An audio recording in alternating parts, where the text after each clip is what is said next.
Lunch ended, and the servants removed the tableware and went to the kitchen. The wind and rain neither weakened nor strengthened, and the island remained cut off from the outside world. At first, it seemed as though Natsui planned to stop anyone from taking a step outside the room, but when it came time to prepare lunch, she finally realized this would be impossible. However, in order to avoid having anyone alone in the kitchen, she told the 3 servants to go together. Because of that, the servants were the first ones given the right to leave the stuffy parlor, which had been packed with 11 people. Since breakfast had immediately followed that terrible incident, preventing most of us from eating much, everyone tore into their lunches in silence. I will wash the dishes, so you can rest a while, Kanon-kun, Genji-san. Do you want something to drink? I don't need anything. Kanon? I don't need anything either. You two must have been so busy and so early in the morning. It's no wonder you're worn out. The only noise was that of Kumasawa washing the dishes, which resounded throughout the kitchen. Genji and Kanon sat in some chairs a short distance away, their eyes lightly closed.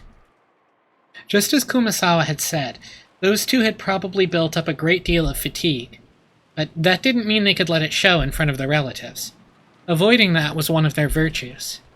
After the silence had continued for some time, Kanon opened his mouth and muttered, Shannon, why did she have to die in such a horrible way? Forget about the manner of her death. It was nothing more than bad luck. You're right. It was nothing more than bad luck. They both fell silent once again. Kanon's expression was filled with grief. To think that Shannon-chan's actually dead, I still can't believe it. Poor thing. Not being able to see her again feels like a lie. I just wanted to see her smiling face one more time. Kumasawa spoke with her back facing them. After all, Kumasawa hadn't seen Shannon's corpse, so she had no trouble mentioning Shannon's face. When Kanon heard those words, it reminded him again of how only half of Shannon's face had been left, and his grieving expression twisted even further.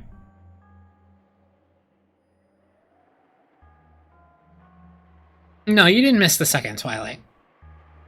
Why did Beatrice-sama have to do that to Shannon? If she wanted a sacrifice, there were plenty of others to choose from. Why? Why? It was nothing more than bad luck. If we were less lucky, you or I may have been lying out there instead of Shannon. Or it could have been someone else entirely. Everything is left to fate. Genji-sama, you said the door to Madame's room was stained with traces of something like blood, right? The same substance that was painted on the shutter? Indeed. It was an unsettling mark. Almost as though someone with blood-stained fingers had been trying to pull out the doorknob. No, scratch through the door. That sort of unpleasant mark. So, does this mean Beatrice-sama came to visit Madame's room and tried to open the door, but couldn't? Genji thought back to the time he had seen those traces of blood on the door to Natsui's room. With the substance sticking to the door around the doorknob and the marks of something scratching against the door, it had definitely appeared as though someone had tried to open the door but couldn't. How did Madame avoid being chosen as a sacrifice? If only she'd been chosen, Shannon wouldn't have had to die. Just then, a loud, sharp noise came in from the hall. Both of them turned around, surprised. That's a pretty interesting chat you're having there. Let me join in too. Hi, Battler. Before any of the servants realized it, Battler was standing in the doorway to the kitchen. Battler-sama, how rude of us. Genji-san and Kanon-kun stood up, surprised, and hastily bowed. But I didn't care about stuff like that. I was more concerned with continuing their discussion. I told them I was going to the bathroom, so they let me go. I thought I'd suffocate if I was locked in that room any longer. I was about to come ask you guys for some water, but then I overheard something pretty interesting. You don't need to bow your heads or anything. Please, let me hear the rest. That just now wasn't really... I've been listening to you for a while. Don't try to hide it now. So I'll ask directly. Who is this Beatrice? She's supposed to be a witch from a kid's story, but it doesn't look that way now. Kanan-kun averted his gaze. It was obvious that he didn't want to talk about this, which only made me want to ask even more. While making an effort to smile, I grabbed the collar of his shirt. Last night, this would have been none of my business, but after this morning, everything's changed. Now that Dad and the rest have been killed, this is totally my business. I have the right to listen to this suspicious story, don't I? I glared into Kanon's eyes as he continued to avert his gaze in apparent pain. Since there was a big difference in our heights, Kanon had to stand on his toes, and it looked like it hurt a bit. Battler-san, please let go of him. Kanon-san isn't really hiding anything. Then you won't have any problem talking about it, right? It's lonely being out of the loop, you know? When I tried to further twist up his collar, Genji-san cut between us and spoke. In his expression were faint traces that he'd made up his mind to do something. Apparently, he had no intention of hiding it. I can tell you about it. Kanon only hesitated because you might have taken it badly, Battler-sama. Hesitating, huh? Not very manly of you. Whatever it is you're talking about, it's even more unpleasant having it kept a secret. Tell me about it. It's not like we have anything better to do before tomorrow comes. A slightly spooky story might be the best way to avoid getting bored. Genji-san and Kanon-kun looked at each other, then nodded as if they'd decided to talk. Understood. Please ask us anything. We will talk. Right. Then I'll ask. Who in the world is Beatrice? All I know is that she's a witch that lives in the forest of Rakenjima. I've heard it's a story grandmother or someone invented to keep people out of the dangerous forest. Is that wrong? No, it isn't wrong. It's as you say. Beatrice is a witch who dwells in the forest of Rakenjima. Battler-sama, I don't expect you to believe this all of a sudden, but Beatrice-sama exists. She is a real person, one who gave the master a vast amount of gold and who worked by his side for many years. Huh? Oh, come on. Is grandfather paying you to repeat everything he says? I laughed like it was a joke, but neither Genji-san nor Kanon-kun laughed. Not even Kumasawa-bachan, who was avoiding my eyes, flustered as she started washing the dishes. So, unfortunately, I was the only one laughing. Painfully. Bitterly. I see. That's why Genji-san refused to mention it. If you really mean it, of course I'd take it badly. So you're saying that a person named Beatrice actually exists? Yes. She has been working for the master since before the mansion was built on this island. She has most likely been working for him even longer than I have. What do you know? Kyrie-san's theory was off. Grandfather really did have a confidant called Beatrice. Is that person on the island now? Yes, I believe she is here. That's a vague way to say it. I guess that means you haven't seen her face today or yesterday. That is correct. It is extremely difficult to say, but... Kanon-kun once again dropped his gaze, avoiding my eyes. Come on, don't just stop there. That's like freezing an inch before the blow, right? I urged him on jokingly again. However, it looked like Kanon was still confused as to whether he should speak or not.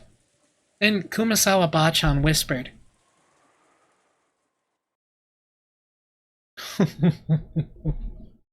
You cannot see her face, because Beatrice-sama has no form. She has no... What did you say? Beatrice-sama has no body. Therefore, unless Beatrice-sama wishes it, common people like us are not able to see her form. I have heard that the portrait shows what Beatrice-sama looked like back when she had a human form. It seems he yearned for that figure so much he would often stand in front of that portrait. Beatrice-sama sometimes shows herself by changing her form into glittering butterflies. On the rare occasion that you spot them somewhere in the mansion, there is a rule that you absolutely mustn't chase after them. It is whispered that you will meet with disaster if you do. In fact, there was a servant who broke that rule and quit because of a great injury.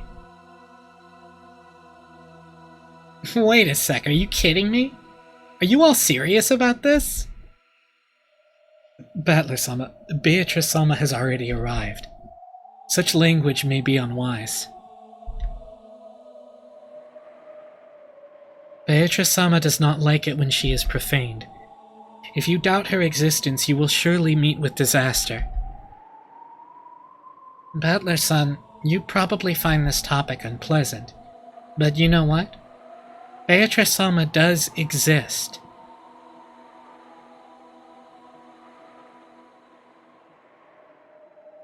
Yeah, I don't know. Was Shannon aware of the significance of the butterflies that she saw? She did see them. She exists. Beatrice-sama hates people who doubt that. It's so funny, because it's like, Beatrice exists, and don't you dare doubt it, and also we put exists in quotes. Can't you tell, Battler-sama?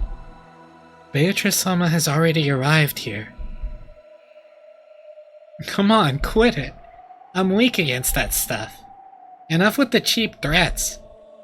However, there was no trace of a joke in the eyes of the three servants. On the surface, I laughed and tried to look unconcerned, but I was quickly starting to sober up. Their eyes were also sobering up fast. Battler-san, I beg that you stop profaning Beatrice-sama. Please trust me. Umasawa Bachan, who was usually cheerful and would always tease people, now spoke with a totally serious face. Well, even if you say she exists, I don't see anything. Are you trying to say she's standing right next to me or something? Quit joking around.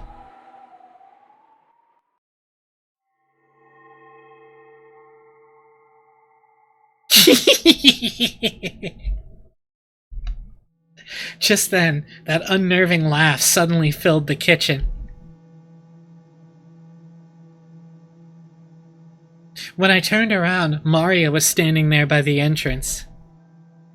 But her expression and the feeling about her presence, felt exactly the same as the servants. Whether your wavelength matches or not is determined at birth. Battler, you were born with a mismatched wavelength. That's why you can't see her. That's why you can't meet with her. And that's why you can't talk to her. You're the type Beatrice hates the most. Maria laughed like it was funny, but it sounded extremely eerie. It was almost like she was laughing at me because I alone didn't understand. Do you want to know about Beatrice? Beatrice is a 1,000-year-old witch. With all of the demons at her command, she can harness the power of alchemy to create the Philosopher's Stone and a vast quantity of gold. Grandfather built up all the vast wealth of the Ushirimiya family by making a contract with her. Yesterday, I read Beatrice's letter, didn't I? That was real. Well, I guess it's pointless for me to try and force you to believe. After all, it looks like you were born without a trace of the sixth sense.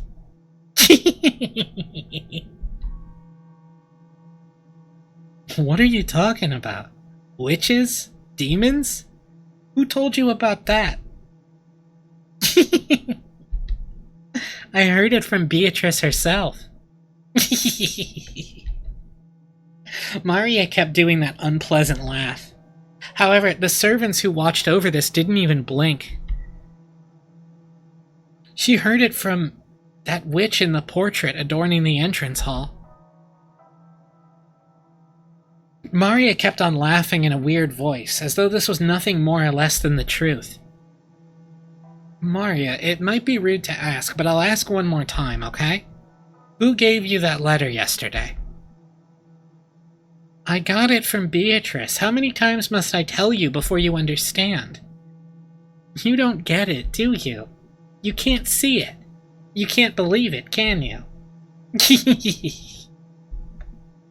Just then, Maria's laughter suddenly stopped. Battler, you still don't understand? Beatrice-sama exists. She exists, you say, but where? Like I said, Beatrice-sama exists here. That's right.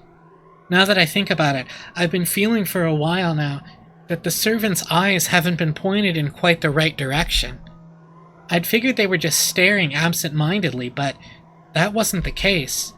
The four here, Genji-san, Kyonon-kun, Kumasawa-san, and Maria, everyone except me, was looking at a spot right behind me.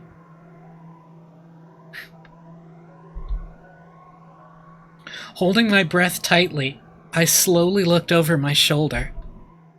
Of course, there wasn't anyone there. I've known that the whole time. However, everyone in the room except me was focusing on that point as if there was someone there. Beatrice is the mighty Golden Witch who has lived for 1,000 years. But since she can't show her form to humans of the wrong wavelengths, she can't talk to them. And you know what? That's really sad. It means she truly despises it when people like you, who were born without a fragment of the ability needed to sense magic, deny that she exists. You're lucky, Battler. Good thing I gave you that charm yesterday, right? Don't you realize what kind of curse Beatrice would have put on you by now if you hadn't been carrying it around? You really are lucky, Battler.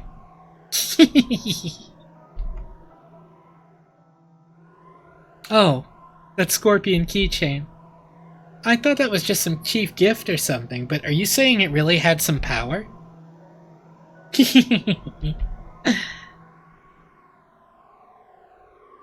If it weren't for that, you'd be lying in that storehouse as a sacrifice with your face crushed by now. You're so lucky, Battler.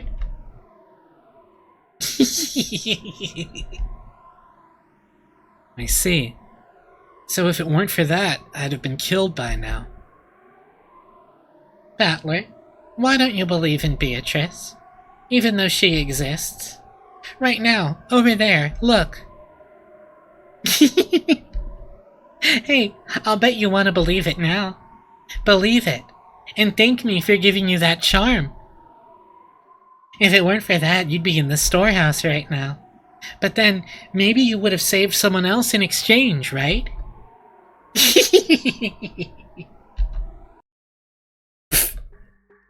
Right then, I burst into laughter. Playing witches had been pretty fun up until a second ago, but unfortunately, that last one seemed to be too much for me to gloss over. Then it's all useless, isn't it, Maria? If that's true, then I'm sorry, but it's all useless. Dameda. Zen dameda. We got Battler's catchphrase for the first time. When Maria saw me suddenly laughing, she stopped. Even though she didn't understand what I was laughing at, she realized it wouldn't be pleasant for her. I thought it might hurt you, so I didn't say it earlier, but... Well, I thought I'd put that charm you gave me in my pocket, but I must have dropped it somewhere. So the charm can't be the only reason I'm alive, though. Even though I should have been cursed by the witch, I'm completely fine. Sorry, but I don't believe in things I don't see with my own eyes. Sixth senses? Wavelengths? Magic sensitivity? Sorry, but I don't believe in fake stuff like that. When I hear the girls in class start talking about how good or bad their ability to sense the supernatural is, it pisses me off. I don't know how much grandfather is paying you, but if you're trying to talk me into joining some cult, believe me, you won't be able to do that easily. Battler-sama. You guys are free to believe whatever you want. However, when it comes to the things I believe, the one who decides is always me. Sorry, but I can't believe in something as shady as Beatrice until I've seen her with my own eyes. I spoke forcefully and sharply. Then Maria started cackling again. Well, that's just fine, isn't it? Eventually, even people like you with totally mismatched wavelengths will be able to see Beatrice. Very soon, she will revive. Beatrice will revive. Once that happens, she's promised to talk with me and play with me a lot. There'll be absolutely no need for you to doubt, or for us to force you to believe. She will appear very soon.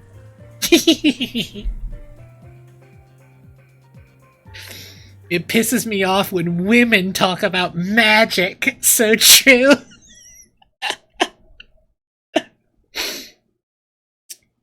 I mean, yeah, he did kind of say, watch me own this 9-year-old with facts and logic. But she was kind of cornering him intellectually.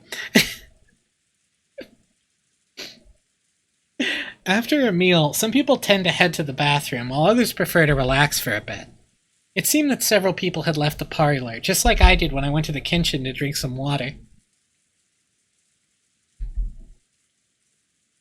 In the end, Aunt Natsui reluctantly retracted her order that everyone remain packed into the parlor, on the condition that no one headed out on their own or strayed too far. In any case, if 11 people are shut up in the same room starting early in the morning, the air will start to stagnate.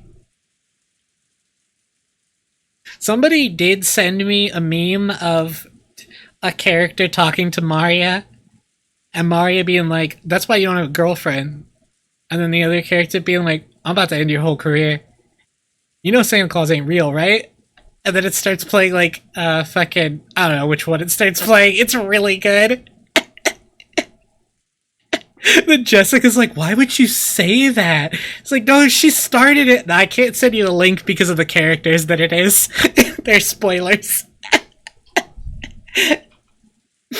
I wish. Eventually I'll be able to link it.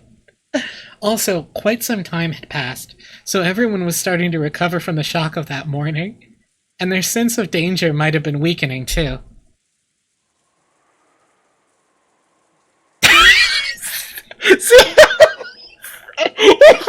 That's so good.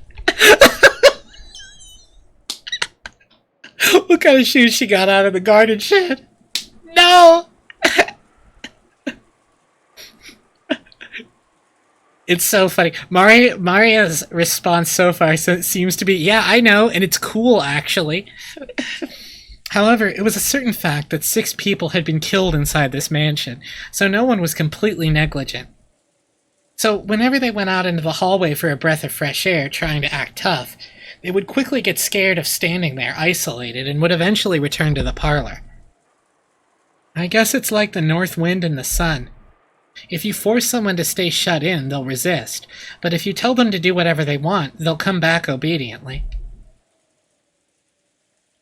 People really do not like doing what they're told. So true. When the servants finished cleaning up from the meal, they returned obediently to the parlor, just as Aunt Natsui had told them to, and sat on a sofa near the entrance, patiently awaiting orders. Maria, almost as though she had suddenly finished playing witches, had returned to the pure Maria I knew well, saying, ugh, ugh. What in the world happened back there? I hadn't felt even an atom of the presence of this person called Beatrice, who was supposedly standing behind me, invisible. However, it felt like I'd glimpsed a little of that presence inside Maria. You're right. When Maria starts talking about witches, her personality changes. Badler-kun, you also saw it down by the beach yesterday, right? Yo, hey Barrow, you did not miss too much yet. You mean that scorpion keychain? No, I don't mean like when her feelings were hurt. I'm talking about her having a dual personality or something. Yeah, that happens sometimes too. That thing Maria did when she was talking about the magic circle does happen every now and then. It's freaky though. Apparently Jessica had spotted that Maria a few times. I just happened to catch it at a bad moment, and was pretty freaked out seeing it for the first time. Oh, yeah, I guess the thing that you did miss, Barrow, is that Maria has a full-on, like, dual persona. She explained what the magic circle was that was written on the garden shed, and there was a dead-ass actual jump scare. Oh my god, oh my god, oh my god, you fuckers! With her face changing. Me bringing up the idea of a persona, a thing that has existed in psychology for like hundreds and hundreds of years. Persona reference! This happens every time. I'm gonna resign as president of the bank, I swear to God. So what is that? Does Maria have a dual personality or something? Or are you saying that her spiritual sense really is that strong and she's being possessed by a spirit or whatever? No, I don't think it's that. Haven't you ever experienced it?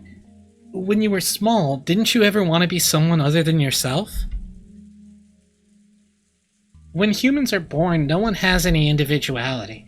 However, when they reach their growth period, their sense of self starts to be born. They want to be different than other people. But since everyone else in their class is learning the same things at the same rate and being forced into the same lifestyle, of course they aren't going to find anything that makes them different from anyone else around them.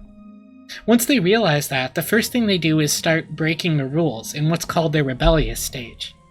Since everyone else follows the rules, they want to show off their individuality by breaking them. So, even those who try to act tough, mocking everyone around them and calling them childish, can actually be viewed as cute kids searching for themselves if you look at it this way. Oh, we got a little bit of social worker mode. Well, I'm lecturing about all this like I'm so smart, but I actually got it secondhand from George Aniki. I myself was one of those embarrassing guys who thought it was cool to act like a little bastard. Well, that was when I was at the age where you try to show off for the opposite sex. The main feature of the growing period lies in an impulse to break away from your life as a kid, like a chick trying to crack open the shell of their egg. Do you know what makes children and adults different? Age? Or do you mean size? No, it's experience. Adults can look down on children because children have very little life experience. The reason they snort at everything children say is because they think kids know nothing about the real world.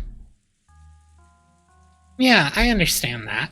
When you're a kid, you talk like you've got it all figured out somehow, trying to act like an adult.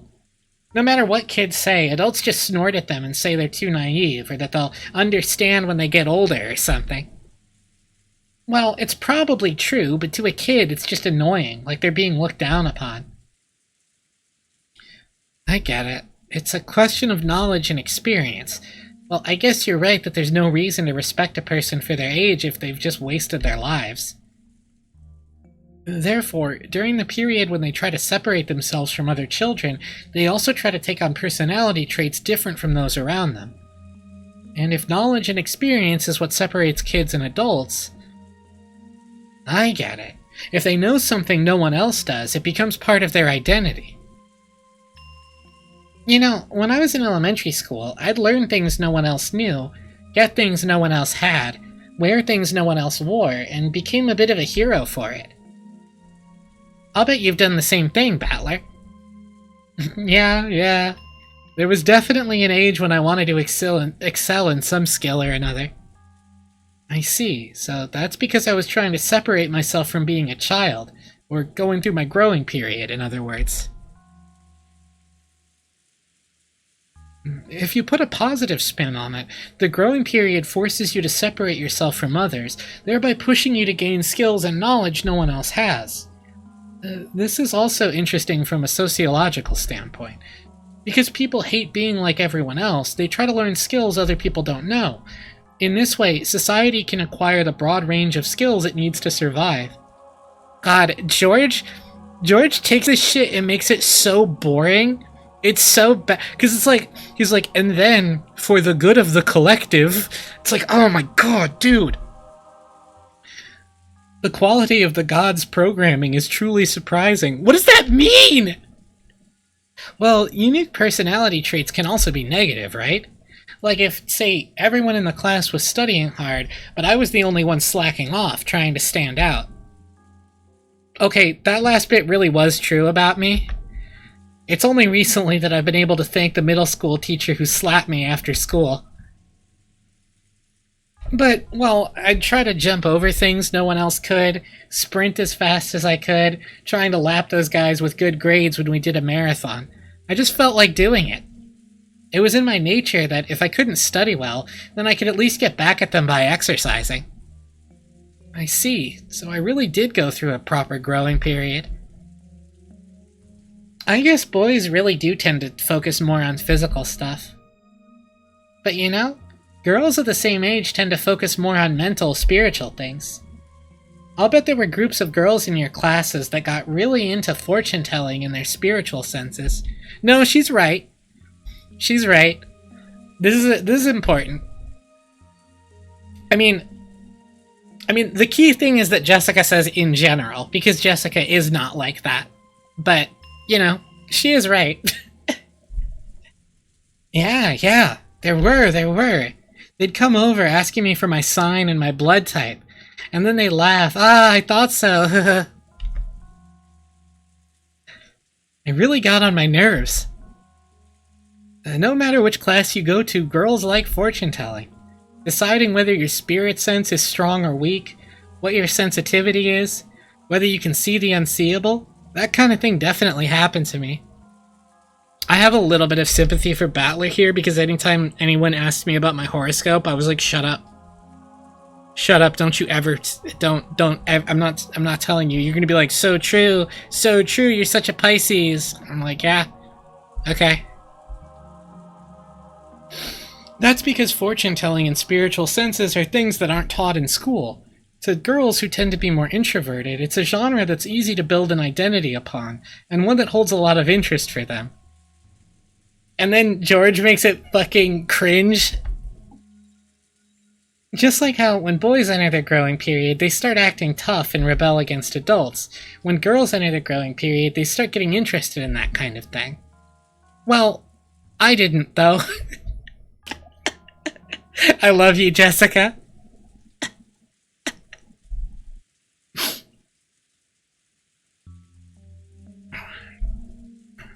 Jessica's like, this is what boys do, and this is what girls do. I mean, I didn't do that, but, you know.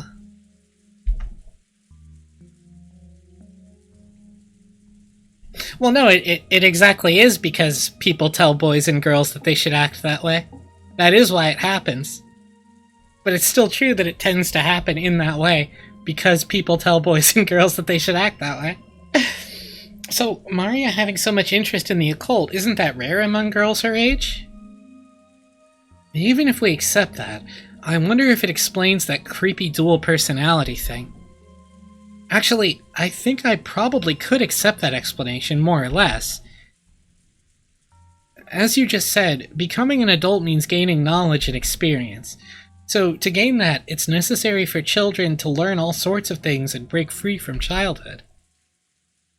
However, there are certain convenient delusions that you see often in the world of children, both now and in the past. Do you know what I mean? You see it all the time in manga and anime, right? It's kind of like that.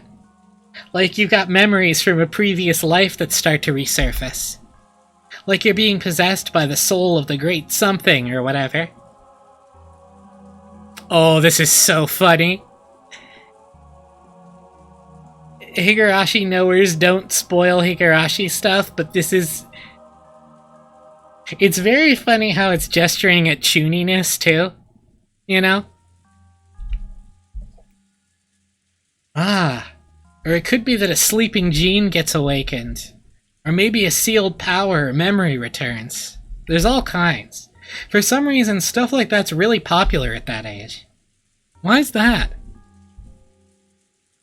All of those examples you just mentioned are illusions that let children immediately add to their sum of knowledge and experience.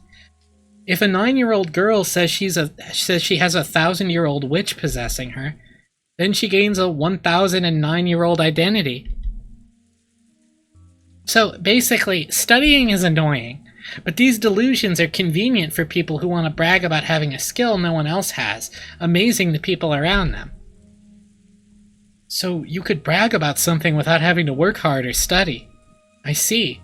Isn't that a kid's greatest dream? Furthermore, in their desire to separate themselves from being kids, they always project an image of their ideal self, and it's not rare for that desired self to become an alternate personality. Even you, Battler-kun, probably had a slightly different personality at home and at school, right? It'd probably be embarrassing if your friends at school saw how you were at home. At school, you try to project yourself as how you want to be, but home is where you're your true self. So, in other words, I'm changing my personality depending on the situation. Are you trying to say having multiple personalities is actually really common? Yeah. A girl who's a fan of the occult might say she's being possessed or awakened. Honestly, there are some kids who change their personalities so much it's creepy. And some boys do it too, right? Guys who say they've blown their top and suddenly turn into some overplayed violent character. I'll bet they think it's pretty cool, but it's painful to watch. Let's sum this all up. So you're saying that even if a girl about Maria's age shows a creepy second personality like she did a minute ago, it isn't such a rare or unusual thing? Simply put, that's right. Identity is an important factor when building up one's sense of self. If you make fun of it, it could actually cause children to go back into their shells. So it's important to go along with them to some degree, although the broad-mindedness of the parent determines whether they play along in full or not. Aniki, I can't believe you're single. You sound like you've already raised kids through middle school. So, I was wondering if Aunt Rosa knew much about Maria's dual personality. Well, he's single! Now! Holy shit! She knew about it. Just between us, Aunt Rosa really hated it. She said it was unpleasant and that Maria was becoming increasingly isolated from the rest of the class. So anytime Maria started talking about the occult or laughing like a witch, she'd slap her. And it looked like Maria stopped talking that way in front of her. Maybe that thing back there was just a little game from a girl facing her growing period. Just a girl trying to show that she was different and independent by holding interest in witches and the occult. And since she wanted to be different from herself, young as she was switching between her normal personality and the personality of her ideal, a witch. At first, I'd found that very disturbing, but after being lectured by George Aniki, it felt like this was a path everyone walked down at least one time or another. George is 23, yes. I haven't told anyone, but when I was in kindergarten, I joined up with a little gang of kids trying to form an Earth Defense Force, saying we'd help protect peace on Earth. Oh, fuck yeah! Fuck yeah, let's go! EDF! EDF! My face turns red when I remember how, during what we called battle practice, we would chant— oh, it's right there! It's right there! EDF! Just like usual, Maria was relaxing, immersed in the TV, oohing and laughing just like any girl her age. George redeemed— no, that was Battler. That was Battler who said that.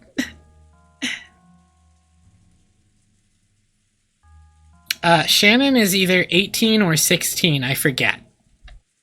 But on the inside, another personality, that of the ideal witch she respected and blindly accepted, was sleeping.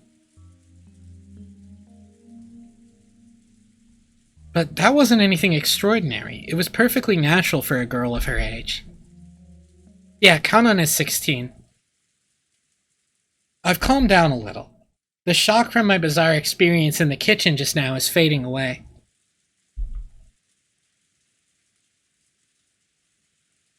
If I hadn't talked to Aniki and Jessica, I might still be frightened by the idea that an invisible witch is standing right behind me. However, can I really accept that as an explanation for what happened back there? Yeah, Shannon is 16. Yeah, no, this was when all of chat descended upon George like a pack of wolves during the engagement scene. If it had just been Maria, I could have explained it as the fickle delusions of a growing girl. But Genji-san, Kanan-kun, and Kumasawa Bachan had also been there. None of them had denied what Maria said. They silently accepted that Beatrice exists. I was starting to feel a little uneasy. Aunt Ava's position was that there was no 19th person, that the crime was an inside job tied to the family quarrels. On the other hand, Aunt Natsue's position was that the culprit was hiding somewhere outside the mansion, so she rejected the possibility of an inside job and supported the idea that a 19th person existed. Believe me, the whole chat hated George, like literally before he did anything wrong. They were right. But they were just like, George was like, Battler, I haven't seen you in so long. And everyone was like, fuck this guy. And they were right. They could tell by the way he talked, but... And in the kitchen, Maria and the servants had also supported the idea of a 19th person. But according to them, this 19th person isn't human. They said it was an invisible witch carrying out some mysterious plan. Is there a 19th person or not? And is the culprit human or a witch? For some reason, I couldn't just laugh off any of those possibilities. Not even the most ridiculous story about the witch. George is a type of guy. That is true. That is the thing. Jessica, all I know about the story of the witch is that the adults made it up to keep the kids too scared to enter the forest.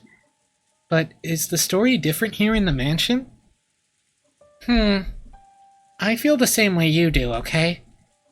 I think it was just a stupid ghost story that parents made up so their kids would listen to them. But I can't deny that the atmosphere inside the mansion makes it a little hard to say it out loud.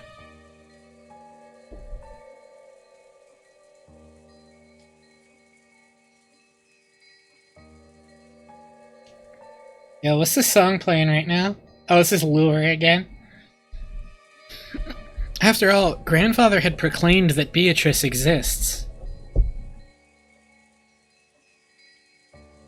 And because of their position, the servants can't doubt that. Even Uncle Kraus and Aunt Natsui don't want to get into a fight with him, so on the surface they go along with it. So it's probably fair to say that doubting the existence of Beatrice is taboo to those who live and work in this mansion. Unlike the rest of us who only come here once a year. Is that right? Jessica took a deep breath in admiration. It looked like Aniki had guessed right. It's just like you say. No one really believes it on the inside, but on the outside they just accept that she exists. See, it's just like the way some people are about God. Even if they know God doesn't exist, they feel like it'd be uncouth if they actually said it out loud. How do you think the servants feel about it? Are they just going along with it because Grandfather, their employer, says she exists? Well, I don't really know the details. But between the servants, the story about Beatrice has been treated like a sort of ghost story. Remember yesterday, when Shannon was talking to us down by the beach? That story about how one night, when she was doing the rounds in the mansion, she saw something unsettling? She did say something like that, didn't she? Back then, I thought she was just being really nice to help improve Maria's mood, but it felt like she was serious when she said it. That's right, she definitely said it. She definitely said the same kind of thing that Genji and the rest had all unanimously declared back in the kitchen. In addition, some servants have also seen will-o'-the-wisps and glittering butterflies dancing around. Kanan-kun also saw something like that when he went patrolling one night. And recently, you often hear servants talking about strange footsteps heard inside the mansion near midnight. We've whispered together that Beatrice-sama in the portrait sometimes makes herself invisible and walks through the mansion. It happened a while ago, but even I have heard footsteps while patrolling at night that resemble those stories. That's right, she definitely said that. Exactly the same thing that I had been told just now. But there's nothing to be afraid of. Beatrice-sama is another ruler of this mansion, separate from the master. So there's no need to be unnaturally afraid. If you respect her, I hear she won't do anything bad. However, she can be quite terrifying if you don't respect her, right? Correct. I've heard that just before I began working here, someone who spoke badly about Beatrice-sama fell down the stairs and quit after receiving a large injury to their back. Because of that, there was a rumor between the servants that Beatrice-sama's anger had been brought down upon this person. If you don't respect her, you'll suffer her wrath and get hurt. So to the servants, Beatrice's existence is just as credible as the story that if you pull pranks on Inari-san, you'll receive Kitsune-sama's curse. Of course, even though everyone accepts that curses and the like don't exist in the modern era, people are still afraid and still have a little respect for them. You often see it when, in a residential area, someone is building a house and they call a Shinto priest for a ceremony to honor the god of that plot of land. You might think that was just a big waste of time and money, but it is said that if the workers don't do that, a big accident will occur, so they never neglect to do it. You also hear about how, if an Inari shrine is carelessly removed during a town replanning, there'd be a curse by Kitsune-sama. I think I might have read somewhere that when the occupying forces were trying to expand an airport, they tried to remove an Inari-san that was in the way, and the workers kept getting struck down by mysterious fevers. Even in modern cities like Tokyo, it wasn't rare to see modern buildings packed all around an old Inari shrine, leaving the shrine itself untouched. And this wasn't limited to Japan. It's probably similar to how foreigners baptize babies. If I remember right, by Christian doctrine, if unbaptized souls have even the slightest amount of sin, they will still go to hell. Putting water on a child's forehead doesn't do anything but make them cry. But if by doing just that, parents can prevent their children from going to hell, they will happily go through with that ceremony. In short, even in this modern society of reason, we were still unable to throw away every trace of belief and fear. You could even say that we accept certain sorts of supernatural things, though in a passive way. Maybe the only difference on this island is that Beatrice is the object of that worship. So, in other words, if anything happens that doesn't seem explainable in human terms, it's called the work of Beatrice. I think Shannon-chan said it herself. Windows and doors and locks that were tightly shut would be open the next time you went to check on them. Lights that should have been on went out, and lights that shouldn't have been out were turned on. And if I remember, even Jessica was joking about it, saying it was also the work of Beatrice when she couldn't find her bag in the morning. Your memory's pretty good. Normally, you'd say some little imps took them, but on this island, it's Beatrice. Well, it's all pretty stupid, though. This mansion has been standing for about 30 years by now, hasn't it? It's natural for things that old to get their fair share of ghost and occult stories. Like the 7 mysteries at a school. But that's where I'll spin the chessboard around. Huh? Simply put, on this island, there's a rule that Beatrice gets blamed for anything that couldn't have been done by humans. Things that humans can't do. How many humans are here? 18. In other words, the culprit is using the rules of this island to make it look like a witch committed this crime. Which proves that they desperately want us to think that a 19th person did it. I don't like it. I don't like it one bit. Rule Z moment? What do you mean you don't like it? Let's assume some invisible 19th person exists and wants people to know they exist. If it were me, I'd do it with even more perfect timing. What do you mean by perfect timing? Well, the crime took place sometime between the middle of night and dawn, right? We had some people who were talking together until the middle of the night, some people on night shifts, and some people who returned to their rooms and were sleeping. Everyone's alibi is really vague, so there's plenty of room to suspect that the crime was an inside job. George, Aniki, Aunt Ava probably told you too, right? That there's a good chance this crime was an inside job? Yes, I guess. In other words, if this invisible 19th person really exists and wants to let us know it, this first crime was a complete failure. No, in the first place, they chose the wrong time of day to do it. If this invisible 19th person really wanted to show themselves, they had to make sure that the crime took place under conditions which proved that the remaining 12 people were all innocent. As long as there's a single human we can suspect, this 19th person's attempt to highlight their presence fails. That's why near midnight, when everyone's alibis are at their vaguest, the 19th person's existence is also at its vaguest. And yet, the culprit chose to commit the crime at that time. Yeah, the important bold text is nice, I like it. By committing the crime then, one of the 18 would obviously be suspected. And yet, someone handed Maria the letter and called themselves a witch, even though everyone denies they did it. In other words, you're trying to say that one of the 18 is trying to make it look like a 19th person called Beatrice exists? That's a pretty crazy idea. I think Mom's theory about someone hiding outside the mansion is a bit more credible. Battler, don't tell me you actually think someone in this room is the culprit. I do. Someone's trying to force us to accept that Beatrice exists. That's right. This whole thing started as far back as the letter last night. I don't have any basis or proof, but with the chessboard turned around, this is my best guess. Seriously, that's too crazy. You sure you haven't been reading one too many weird detective novels?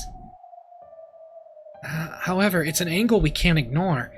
Whether it's a 19th person or not, the culprit's definitely planning something involving that rule about this island. Just now, listening to Battler-kun talk, I remembered something that's a little disturbing.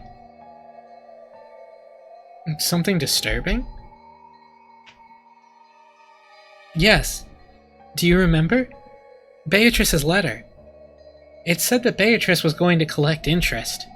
And by interest, it mentioned everything of the Ushiromiya family. Jessica and I thought back on what Maria had read aloud the previous night. Yeah, it said that. It definitely said that. That the collection of the interest was going to take place shortly, but if the riddle of the gold could be solved, she'd lose that right. Grandfather received the gold and rebuilt the Ushiromiya family. In other words, according to Beatrice, everything created using the gold as capital counts as part of the interest. Which means... That's pretty scary for a joke, Aniki. You don't mean everything of the Ushiromiya family. In other words, everything that Grandfather gave birth to. In other words, everyone with Grandfather's blood flowing through their veins? If you interpret the letter that way, those murders are just Beatrice legitimately collecting interest. If that's the case, these crimes will continue, because the collection of interest is still only halfway completed.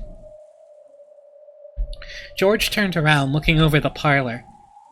There were still many people who held the name Ushiromiya, and because Goda-san and Shanan-chan had been killed, we knew that not even the servants were safe, despite lacking the Ushiromiya name. So were they planning to kill us all? But that's weird, George Nissan. In that case, why only 6 people? They should have been able to kill a lot more. At worst, it should have been possible for them to assault everyone while they were sleeping and kill them in a single night. Why didn't they do that? The special clause. If someone manages to solve the riddle of the gold, their right to the interest will be lost. And remember how the letter ended. It challenged us all to solve the riddle of Grandfather's gold. Jesus. It looks like we're finally understanding the culprit's message. In other words, the culprit's telling us to try and solve the riddle on that epitaph Grandfather had made. On top of that, they're saying that if we just sit around, they'll keep collecting the interest. I realize this is all based on several guesses that are way out there. But not everything that happens in this world fits together in a perfect line. Most of the events we don't understand are only individual points. By fitting them into a straight line, we're beginning to understand. When the points at either end of the line are really close, the line itself is more logical and easier to understand. And when those points are really far away, the opposite is true. It's the distance between those points that makes us say our guesses are way out there. However, if the distance we span are too narrow, that means our thinking will be narrow too. Battler, you lost me this time. I mean, I kinda get it, but this is a weird metaphor. Is there a difference between making guesses and reasoning? Am I just using easily made guesses to try and force this crime into a pattern I can understand? Wow. No, that's not it. When you're lost in the dark and searching around with your hands, what you're doing is relying on your imagination and making guesses. Only imagination can find the points that need to be tied together. Reasoning is nothing more than the act of drawing lines between them. If you can't imagine, you can't reason. What I'm doing now might be way out there, but I'm sure it isn't a mistake either. Only the power of imagination can pull clues out from the darkness. And then I can use the power of reasoning to tie those clues together. It was a lot like the process of searching out an enemy's weak spot and striking. It's okay if I'm way out there. Find a weak point first. Then we can think about how to strike. The reason Battler's so cool and it stops him from being like a facts and logic guy is he's like, I'm gonna solve this mystery with logic and also imagination. Because you need it, it's important. Right now is the time to find points we can tie together later.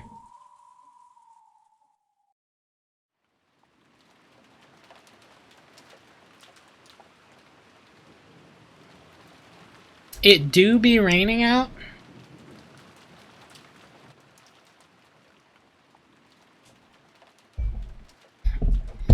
So true. For the time being, I put aside whether a 19th person existed, and announced our theory that the goal of the culprit might have been to make us solve the riddle of the epitaph. Uncle Hideyoshi seemed to be extremely interested, but Aunt Natsui said it was ridiculous and dismissed it. Of course, if you think about it that way, even that letter from yesterday makes sense. That motive seems to fit pretty well with the facts. Setting aside whoever it was that gave Maria-chan the letter. Ugh. Beatrice exists. Ugh. Even though she was puffing up her cheeks in that cute way that she'd been doing since yesterday, I couldn't think of it as cute. If I poked fun at her, it might suddenly transform into a creepy laugh. There is no hidden gold. However, if the culprit is blindly sure of its existence, and if they're trying to make us solve the riddle before snatching the gold away for themselves, then I will agree it makes sense.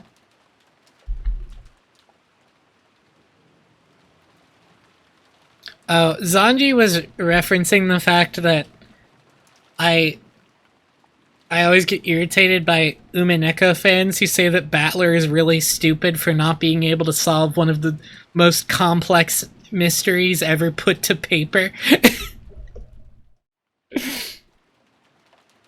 However, if that were the case, why would they start by killing those most highly ranked in the Ushiramiya family? Wait, why is Natsui denying the gold now? She's seen the gold. Yeah, she did see it. But why would she tell them about the gold? True. I see your point. If they wanted to make us solve the riddle, killing those closest to Kinzo-san doesn't sound like a good plan to me. That's true enough. And if we're going with that argument, wouldn't it have been quicker to threaten Father in the first place? You'd think it'd be faster to just ask the person who wrote it, rather than try to force us to solve it. It was last night, cross-shouldered 1 bar of the gold. But it did have the one-winged eagle on it. You've got a point there. Still, I think it'd take more than your average threat to make Father spill the beans. Anyone who knows Kinzo-san well would probably realize that he won't bow to ordinary threats. He's the man who bears responsibility for the Ushiramiya family and all its vast wealth. He's been exposed to many threats and attacks in the past. The family only prospers today because he was able to overcome all of them. That's freaking right. I can't even imagine our grandfather obeying someone because of a threat. Jessica, watch your language. Yes, Mom. Natsui, 6 people are dead. In that case, what about this idea? No, wait, is this one also way out there? I don't care, Battler, just give it to me. I couldn't hesitate. Out there ideas are like bows and arrows. It might be hard to hit with, but it's a great weapon because you can hit enemies far away. They say most people who have died in battle were killed by some arrow wounds. In a battle, you can't just shoot off one arrow. You shoot a whole bunch of arrows at once, pushing forwards towards the enemy troops with a wall of them. So keep shooting over and over. Create a wall as you push forwards towards the truth. If the culprit is after the hidden gold, forcing us to solve the riddle wouldn't be very efficient for them. It'd be much quicker and easier to ask the person who made it in the first place. In that case, the question is this all a message directed at Grandfather? In other words, these murders were a threat made against Grandfather. If he didn't tell the culprit where the gold was, his family members would be killed off one by one. What if we weren't the only ones being forced to solve this riddle? What if Grandfather was too? If you think about it that way, it explains Grandfather's mysterious disappearance. If the culprit has already attacked Grandfather, then judging by the state the 6 corpses were left in, he should have been left on display somewhere with that horrible makeup added. But despite that, we still haven't found him. So does that mean Grandfather has been kidnapped and is being held somewhere? How could... You weren't saying... How could... That sounds interesting. So Grandfather's being confined somewhere, and the culprit's saying we'll be killed off one by one if he doesn't tell them where the gold is? It pains me to imagine how you find that interesting. Aunt Natsui glared at her, but Aunt Ava just calmly smiled. Since we still haven't seen him after all this time, I think it's almost certain that Grandfather's gotten caught up in the crime. If you think about it, you can't just ignore Battler-kun's theory, right? Be quiet, George. In the first place, when did Father actually disappear? Who was the last person to see Father? It was probably me. This morning, when we didn't know where my husband and the rest were, we discussed the possibility of them being in Father's study, and I went to check his room and greeted him there. Come to think of it, I've been holding the key to his study this whole time, haven't I? Genji, let me return this to you. Aunt Natsui pulled out the gold key and handed it to Genji. Looking at the key, Aunt Ava giggled. Hey, Genji-san. I'm sure the police will inspect Father's room thoroughly. If there's anything hidden there, it'll just be exposed anyway. So maybe it'd be better if you just told us about it right here, right now. What are you talking about? It's simple. Father's study is a closed room, with no way in or out except for that key, right? I want to verify whether that's true. There is one entrance to Father's study. What about the window? Any other entrances or exits? There are none. There is no way to get in except the entrance. You're sure about that? There isn't some secret hidden door or anything? Since Father isn't here, I am the highest-ranked member of the Ushiramiya family. I am asking you as a representative of the Ushiramiya family head. Remember that when you answer me. Are there any ways in or out of the room other than the main entrance? As Father's closest aide, I'm sure you would know. Aunt Natsui looked a little offended at the part about the highest-ranked family member, but she kept her mouth closed for the time being and waited for Genji's answer. I couldn't help but feel a little uncomfortable. Why was she going on and on about hidden doors? You too, Kanon-kun, Kumasawa-san. If you know, won't you tell me? If there is one, it'd be better if you said so. Otherwise, a certain person might be driven into a corner in a second. If we assume there is a hidden door, then my argument comes to nothing. Aunt Ava didn't specify which person was about to be driven into a corner, but following the flow of the conversation, I had to feel that she was referring to Aunt Natsui. Mother, what are you talking about? George, stay quiet for a bit. What do you say? Genji-san? Kanan-kun? Or Kumasawa-san? Is there a hidden door? Or not? Genji-san, when you remodeled Father's study, you must have overseen the construction. I won't let you say you don't know. There is nothing like that in the Master's study. You're sure? What about Kanan-kun? One who's allowed to wear the one-winged eagle? That's right. I'm sure. There is no such hidden door in the Master's study. Kumasawa-san? No, I haven't heard of such a thing. What about Dr. Nanjo? You've had a close relationship with Father. I have never heard of something like that. No, Kinzo can leave without the key because there's a button on the inside. But to open it from the outside, you need a key. It is like a very complex locking mechanism. It had like fucking all sorts of shit. You really had to... Very well then. So, are you ready? Let me begin. It's very simple. Everyone tilted their head doubtfully, wondering what Aunt Ava was starting to talk about so proudly. Aunt Ava laughed triumphantly, as though she were about to reveal a secret only she knew. Natsue-ne-san was the last person to spot Father, right? I forget the exact time, but I think it was a little before 9 in the morning. Ne-san, do you remember? I ran into you just as you were coming out of Father's study, right? Yes, I remember. What does that have to do with anything? And when was the next time you went to visit Father's study? That was after we found the bodies of Nissan and the rest, right? Together with me, you went up to the study to report that, and we discovered that he wasn't there. By the way, Ne-san, at the time, when you went to enter Father's study, did you notice anything? Notice anything? What are you talking about? Come on. You picked up some trash, right? A folded receipt. I do seem to remember picking up some trash. How is that relevant? I got that receipt when I bought some candy at a store before arriving at the airport. Aunt Ava pulled a small bag of candy out of her handbag. The receipt from that candy you bought back there?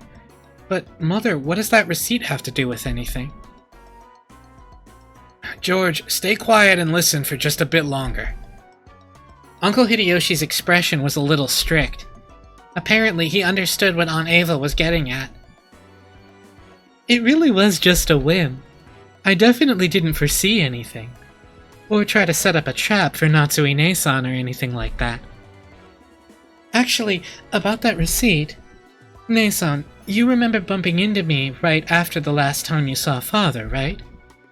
At that time, I wedged this into the door to the study.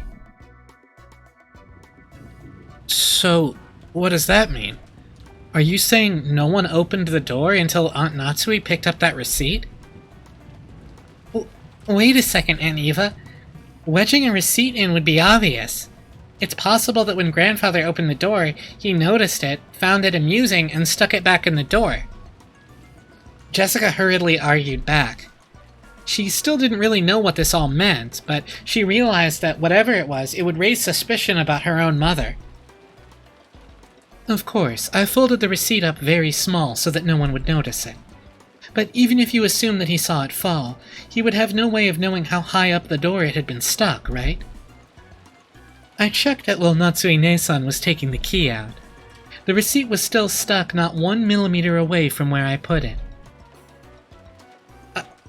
I can't understand why you would pull such a childish prank. I'll bet you were the one who did the prank on the door to my room, too. The door to your room?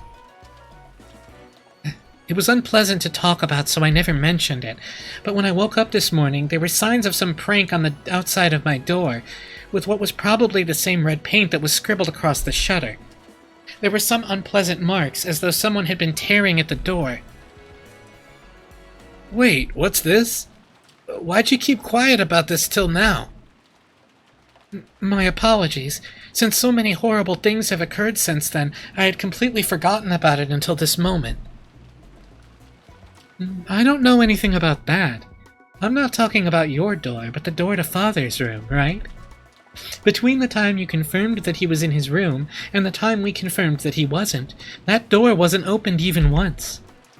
How did Father get out if he didn't use the door? I don't know that. That's what I want to know. Natsui-ne-san, other than you, who else checked to see whether Father was in his room? Last night, the last time I met Kinzo-san was when we were playing chess, so I was with him until just before dinner. Who saw him after that? I did. I gave him his dinner last night. Yes. Shannon and I were with him. So, at that time, Father was still definitely in his room. However, Natsui-ne-san, when you found out he wasn't there, it looks like all ways in and out of the study were closed, right? But even so, you said you met with him this morning. I don't understand why everyone has become so gloomy. Could someone please explain it to me? Father and Mother... Are you saying that what Natsui says about meeting Grandfather this morning was a lie? Like hell she'd lie about that. Mom's guiltless. Why would she lie? Jessica, I kept telling you to watch your language. All at once, the whole room was in an uproar. Aunt Ava and Aunt Natsui confronted each other across the parlor table, with George confronting Jessica. What the heck's going on? Many people spotted him last night, right? But since this morning, the only one who claims to have seen Father is Natsui-ne-san. And then there's that strange fact we learned from my receipt. So how can we connect these points together?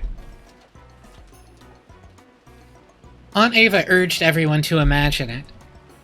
Sure, that receipt could become an important point, but I didn't know which other points to tie to it or how. If we try searching for the answer Aunt Ava probably wants, we'll find that Aunt Natsui lied and acted as though Grandfather was in the room this morning. Had that fact been exposed by a whim of Aunt Ava's? I don't get it at all. Why would Mom have to lie? She had no reason to, right? That's what I want to know. But Jessica-chan, you can't be sure she had no reason to lie and say that Grandfather was in the room. After all, you see it in mystery novels every now and then. The trick where people fake the time of death to create an alibi for themselves. What are you talking about? I've never heard of that. We still haven't found Father yet, but it's pretty natural to assume he's already been killed. If that's true, there's no doubt we'll find his corpse soon. If, at that point, the time of death could be cleverly faked, Natsue-ne-san would be able to create an alibi. Do you understand? Everyone? This morning, when Aunt Natsui confirmed that grandfather was there, she lied. And he was already dead at that time? And then she moved the body to some other location and tampered with it so that when we find it, we'll think that he was killed just a second ago. That'd make it possible for her to create an alibi, even just by staying with the rest of us. Then she could say, "I heard someone screaming," dash over there, and become the first to find the body along with everyone else. Is that what Aunt Ava's saying? Ridiculous. After all, detective novels are merely books for the purpose of entertainment. You can only think of such an indiscreet idea because you read them all the time. That's right. Even if she did try to fake the time of death a little, all that would be blown away in an instant once the police did their autopsy. That might have worked in the past, but do you really think that kind of trick would work in modern Japan? It doesn't make sense. You think so? This morning, when Dr. Nanjo looked at the corpses, he was only able to give a vague estimate of the time of death, right? Autopsy results are very easily affected by the environment and individual differences. It's a very relative estimate with an uncertainty of several hours. And, unfortunately, the police's scientific investigation will have to wait until tomorrow. It wouldn't be easy to measure the correct time of death so accurately, even in modern Japan. Isn't that right, Dr. Nanjo? Examining a corpse is an extremely difficult task that requires both experience and instinct. I have heard that there is a very high chance of a mistaken diagnosis. I imagine it is very possible for a misreading of just a few hours to occur. However, for an alibi, that's more than enough. It's an old trick. It's a trick that works well enough. Natsue-ne-san, it's not like we want to suspect you, okay? We just want you to prove your innocence so we don't have to suspect you. What is this innocence you want me to prove? This morning I definitely met with Father, and he told me to keep the one-winged eagle engraved in my heart. Are you denying that he said that, too? She did pick up the gun. I will certainly not permit that. I won't let you deny that Father said those words. Or maybe Father's body won't appear anywhere. Normally, a person has to be missing for 7 years before they're officially dead. Wouldn't that be a clever way to extend Father's nearly finished life another 7 years and keep all of his wealth for yourself? I can't let you get away with saying that. I can't let you get away with saying any more. I am Ushiromiya Natsui. Although I do not have the right to wear the one-winged eagle on my body, it is certainly engraved on my heart. What do you think you're saying to the wife of Kraus, successor to the head, and the one who will act as such in his place? What's this? Are you going to shoot me with that gun? Go ahead. If only you'd just shoot! You're just desperate because you can't think of a way out, right? Do it. Just try to obscure the truth with violence. You... It wasn't like Aunt Natsui had actually been holding that gun at the ready and threatening anyone. But as she was egged on by Aunt Ava, she did hold it at the ready. Unsurprisingly, once things got to this stage, Jessica and Genji-san tried to stop her. God, this shit goes. It's so good. Madam, please calm yourself. Mom, you aren't lying, so there's no reason for you to listen to this. Calm down, Natsui-san. All you gotta do is swear that Father was definitely in that room. Why are you getting so worked up? That is correct. Natsui-san isn't lying. Shouldn't that be the end of it? Then I want you to explain. How did Father manage to disappear from the room? The window was closed tight from the inside. The same was true for the door, right? This morning, if you really met with Father, then you must explain how Father disappeared from this unopenable door closed room scenario. If you don't, that'd mean you're lying after all, right? How far do you plan to mock me? If you want to argue back, go ahead. That's right, try explaining it right here, right now. If you do, I'll apologize for suspecting you. How did Father manage to get out from that closed room?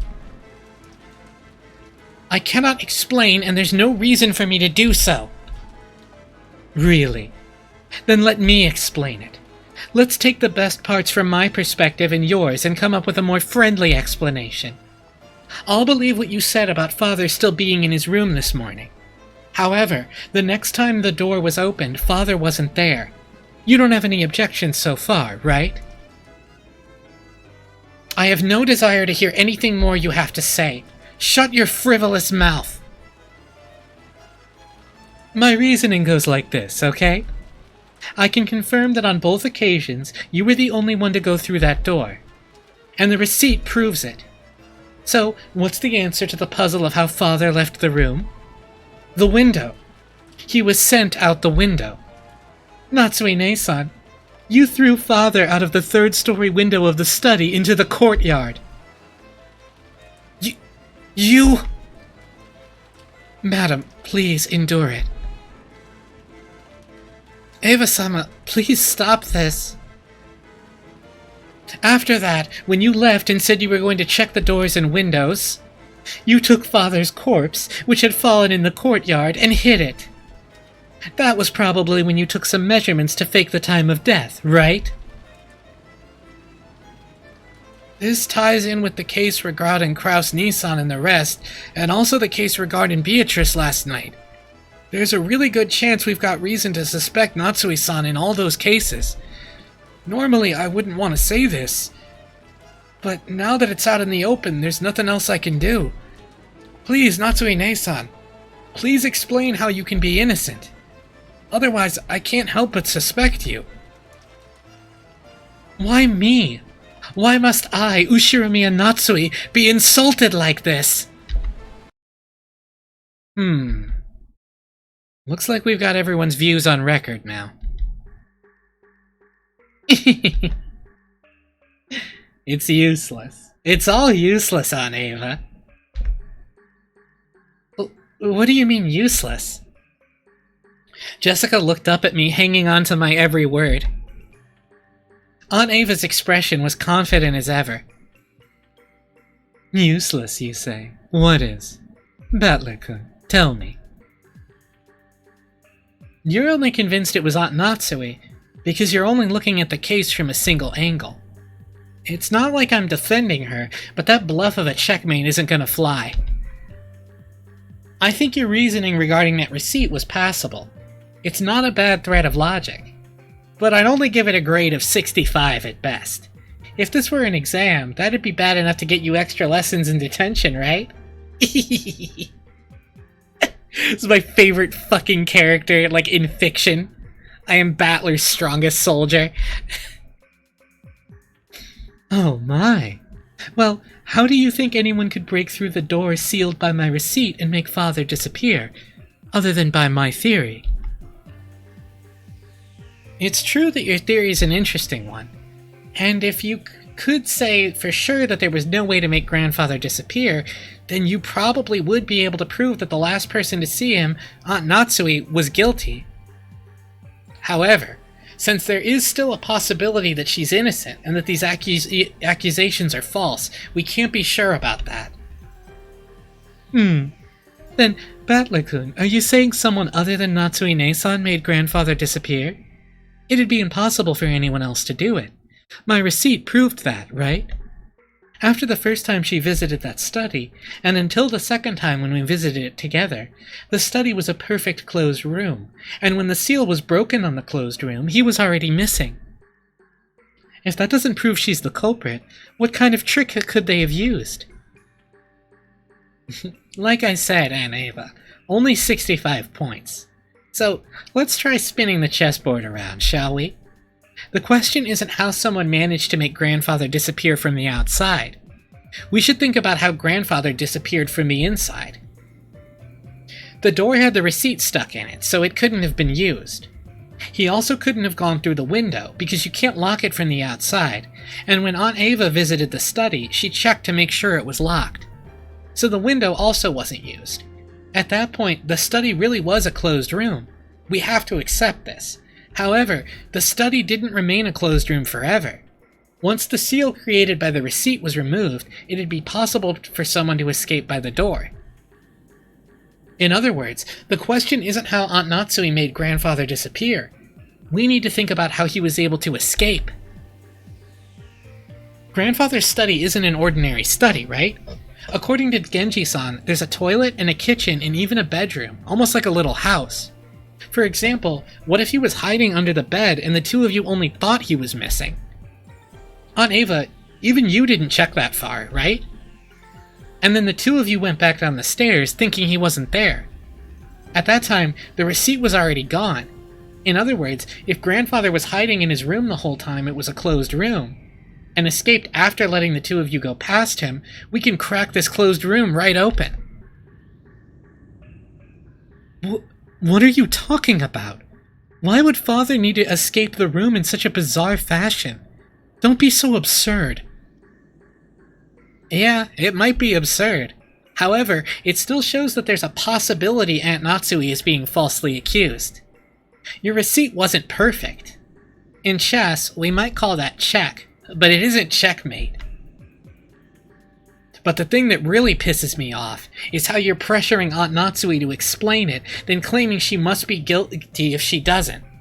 If you want to go down that road, then why don't you let me, Ushiramiya Battler, spin the chessboard around one more time? There it is. So true. Yeah, this is the objection thing. He do point. Like this is a direct reference. Rikishi really likes Phoenix Wright, like a lot.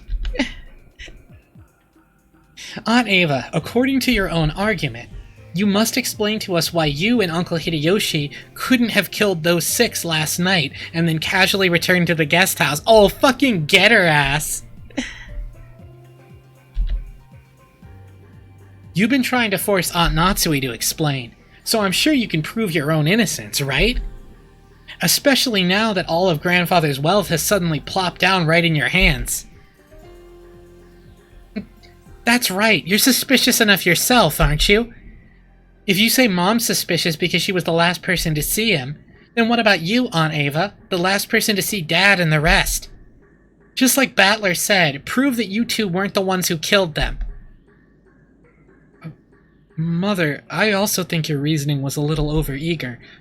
I'm sure the receipt was an important hint, but like Battler-kun said, that's not enough to prove that Aunt Natsui was responsible for some plot. We're all equally suspicious. It's not right for only Aunt Natsui to be persecuted. Our proud father crawling under his bed? You call nonsense like that an explanation? In that case, why don't you explain first? Who killed those 6 and how, and then try showing us proof that you weren't involved.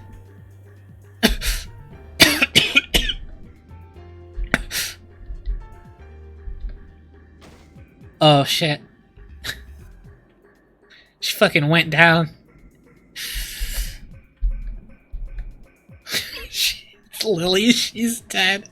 So true. Milady. Jessica suddenly started coughing. At first I thought she was just choking after yelling too loud, but before long I realized how painful it looked. Jessica kept coughing and choking down on her hands and knees. Jessica, hang in there. Dr. Nanjo. Jessica-san, your inhaler, quickly. No, wait, I have one with me. Dr. Nanjo pulled a bronchodilator inhaler from his own bag, which was lying on the sofa, and handed it to Jessica. Come to think of it, 6 years ago, didn't Jessica sometimes break into violent coughing fits and have to use that? However, 6 years ago, I never saw Jessica look like she was in this much pain. Aniki, was Jessica's asthma always this bad? Thank you. It's gotten a lot worse these last few years. It's no problem when she's normal, but when an attack comes suddenly, she can't stop coughing anymore. God, that would be so funny if Ava was like, wait, I actually do think I know. And then she just said it all. Jessica coughs a bunch. I'm not gonna cough a bunch. It's gonna hurt my throat. Milady, your medicine. Here. No. Taking the inhaler from Canon-kun, Jessica used it with a practiced hand. It looked like her throat would still itch for a while, but she had it under control. Are you okay, Jessica? You scared me. It's no big deal. Don't worry about it. Beads of sweat covered Jessica's whole body, and she couldn't hide her rough breathing, but it looked like her sudden attack had calmed down for now. This disturbance had made the dangerous atmosphere up until now seem slightly unfocused. But that's fine. That kind of battle and mutual suspicion is completely unnecessary. When you think about it, finding alibis for each other and looking for the culprit is probably meaningless. After all, we're just powerless ordinary people, and when the police come tomorrow, they'll definitely employ cutting-edge techniques and investigate the case thoroughly, solving all the riddles and arresting the culprit. Perhaps Battler-kun is right, after all. Just as Natsue-ne-san is suspicious, I can't ignore the fact that I'm suspicious, too. Arguing about that now will surely be unproductive.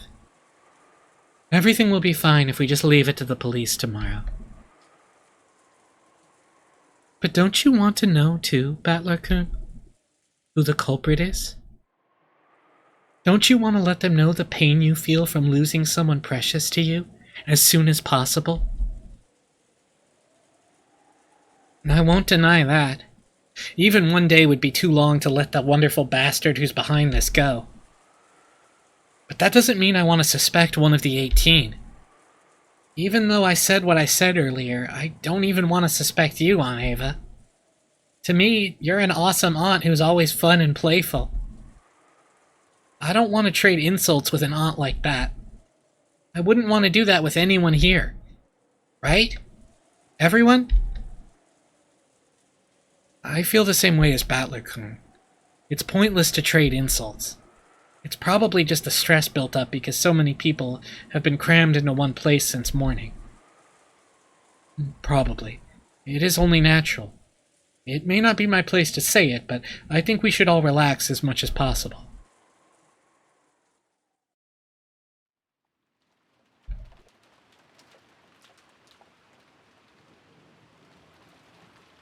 Ava, I think we'd better cool our heads, too. The receipt's definitely a big clue for figuring out how Father disappeared. We should tell the police about it when they come. That's right. Right. I just felt a little triumphant when I figured out that part with the receipt. Of course, it isn't fair to only suspect Natsue-ne-san, right? We're just as suspicious. Look at her! This is the face she made when she showed genuine concern for George. Is this her? Is she like, this is my kind face? This is as kind as I can make myself look. But still, Battler-kun, at least the part about the receipt is real, okay? Don't forget it. And try thinking deeply about what it means one more time, okay?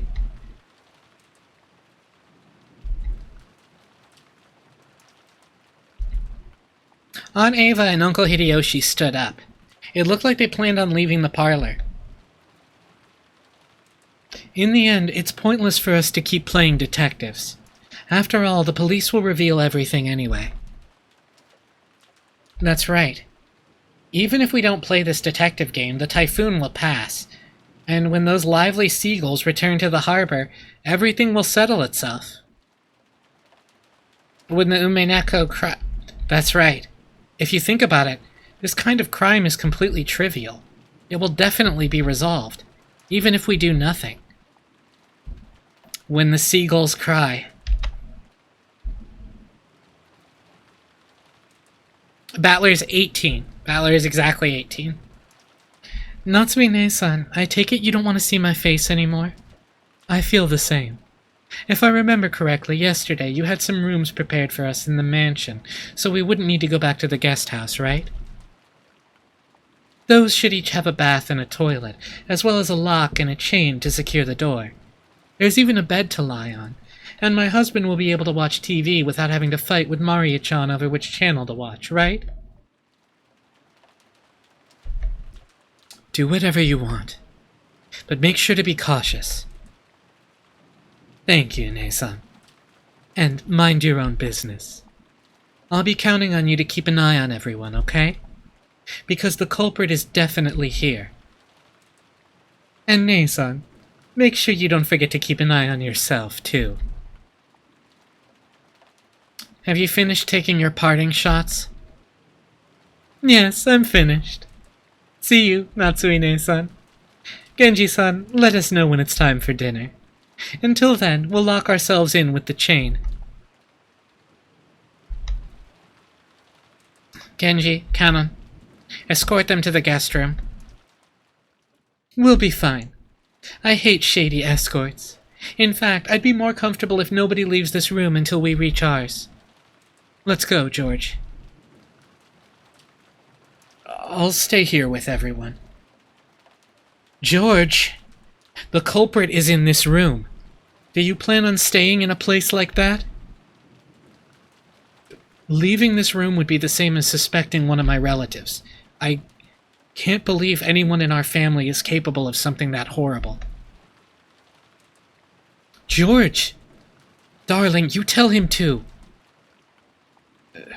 George is already an adult man. If his code tells him not to leave this room, then it's up to him. Let him do what he wants. Father. Yeah, no, they're like... I mean, this is the thing, is that, like, everyone gets good moments, because it wouldn't be interesting if, like, literally every word out of George's mouth was just awful, you know? Aunt Ava and Uncle Hideyoshi left. The only voice that called after them was the sound of the rain.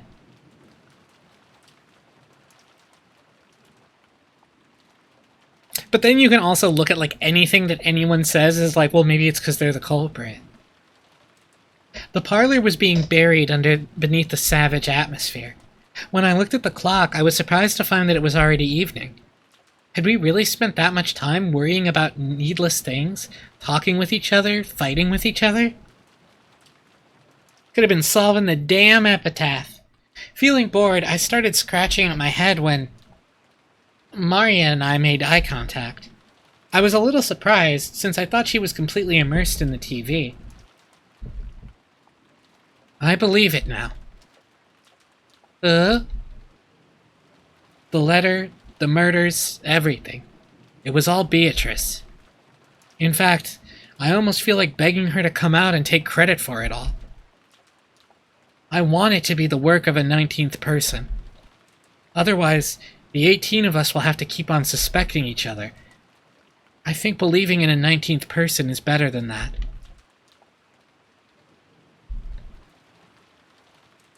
Bringing grandfather outside without opening the doors or windows must be a piece of cake for Beatrice, right?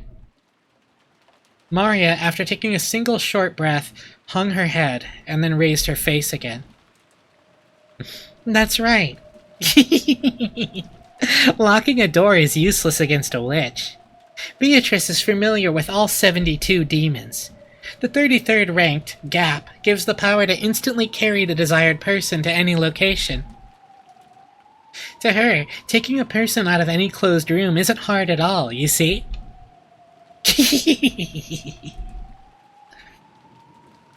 Witches sure are incredible. Tell her, if she feels like committing another crime, to do it in a way no human could. And make me believe that a 19th person, no, a witch, exists. Okay. If I meet her, I'll tell her. All 72 demons of the Arskotea? Yeah, that is correct. Crap. Nothing's made sense to me for a while now. Just when I want to believe in a 19th person, I deny it. And just when I want to believe there are only 18 people, I deny that too. Even though I want there to be more than just the 18 people here, I can't accept the existence of that 19th person. In short, even though there are more than 18 people, there are less than 19 people. Okay, Battler. The number of people in this mansion is 19 greater than X greater than 18. Alright, buddy. So the number of people can't be represented by an integer. However, it's impossible for there to be anything after the decimal point. You shouldn't be able to show the number of people with anything but an integer. And yet, 19 greater than X greater than 18. How do you explain the fraction less than 1? It's no wonder. That 19th person was something that couldn't be seen. That's why, since you can only write the number of people as an integer, you couldn't see that person. That witch cannot be seen, because Beatrice has no body. Therefore, she is invisible. Is there a 19th person, or not? Does the witch exist, or not? 19 greater than X greater than 18. The witch exists somewhere in that X.